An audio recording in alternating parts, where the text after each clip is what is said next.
বানাবো অনুষ্ঠান বাড়ির মতো চিংড়ি পটল। চলো বন্ধুরা, চিংড়ি মাছগুলোকে ভালো করে কুটে বেছে পরিষ্কার করে নিই।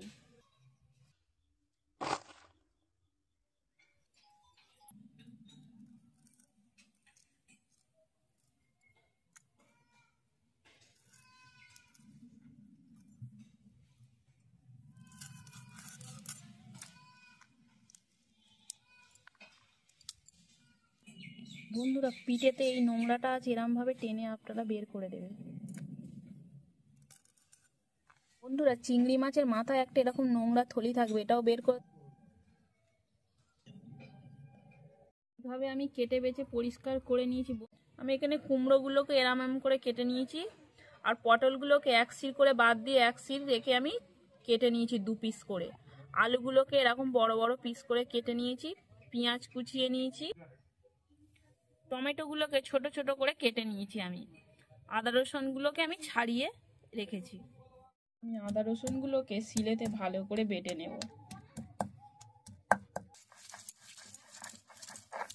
একটু নারকেল কুচি আর পোস্ত আমি ভালো করে শিলেতে মিহি করে বেটে নেব জল দিয়ে।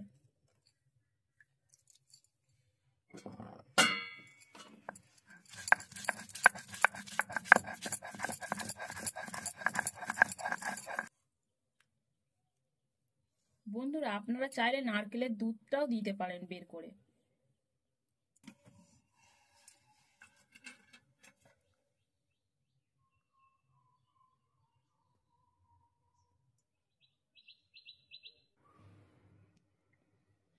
কড়াইতে কিছুটা পরিমাণ সরিষার তেল দিয়ে দেব। ভালো করে সরিষার তেলটা আমি গরম করে নেব। এগুলোকে নুন হলুদ দিয়ে আমি ভেজে নেব।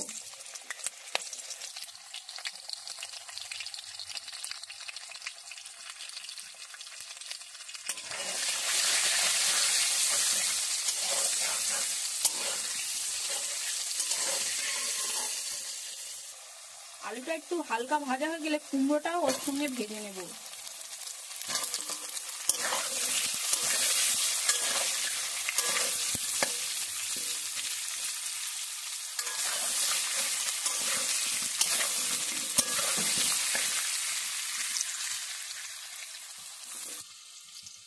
আলু আর কুমড়োটা লাল লাল করে ভাজা হয়ে গেছে। এবার একটা পাত্রে আমি তুলে নেব।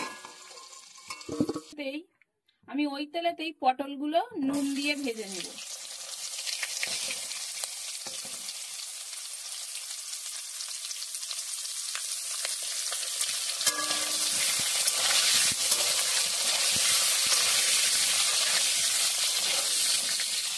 পটলটা আমার ভাজা হয়ে গেছে, আমি পটলটা তুলে নেব। এবার আমি চিংড়ি মাছগুলোকে নুন হলুদ দিয়ে হালকা ভেজে নেব। খুব বেশি ভাজবো না, নাহলে রবাট হয়ে যাবে।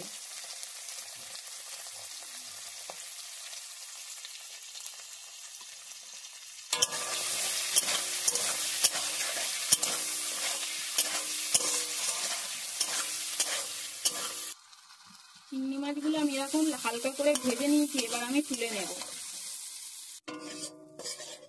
আবারও আমি কড়াইতে একটু সরিষার তেল দিয়ে দেব।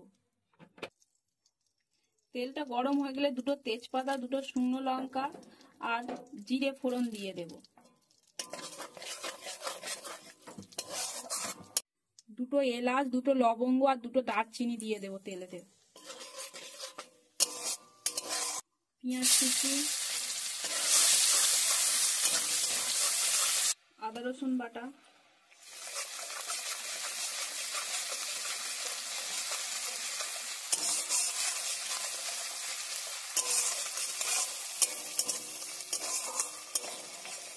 আদা রসুনটা একটু ভাজা ভাজা হয়ে গেছে। কুচি করা টমেটো কুচি, পরিমাণ মতো লবণ, হলুদ, কাশ্মীরি লঙ্কার গুঁড়ো, ধনিয়া গুঁড়ো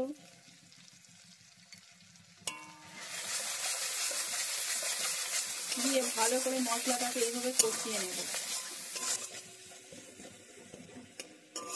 মশলা থেকে যখন তেল ছাড়তে শুরু করবে তখন নারকেল বাটা আর পোস্ত বাটাটা দিয়ে দেব আর সামান্য চিনি।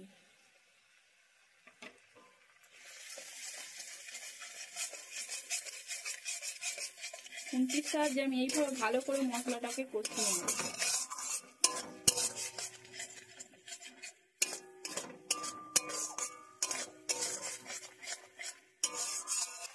মশলাটা যখন তেল ছাড়তে শুরু করবে তখন ভেজে রাখা আলু, পটল আর কুমড়ো দিয়ে ওই মশলার সঙ্গে ভালো করে নেড়ে নেব।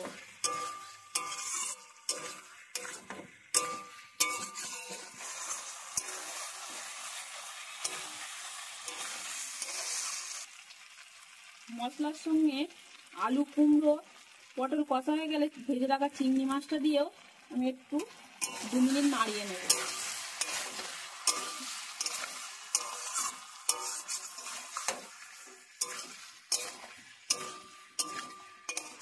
গেলে সামান্য জল দিয়ে দেবে। জল দিয়ে নাড়াচাড়া করে ওপর দিয়ে 2টো চেরা কাঁচা লঙ্কা দিয়ে দেব।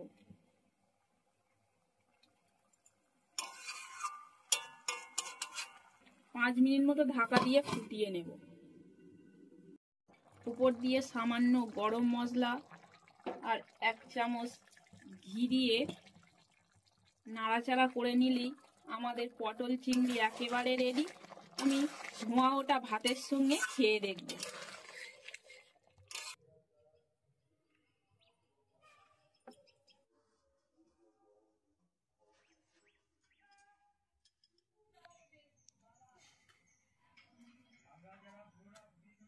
খুব সুন্দর হয়েছে গাইস। বন্ধুরা লাইক, কমেন্ট, শেয়ার করো।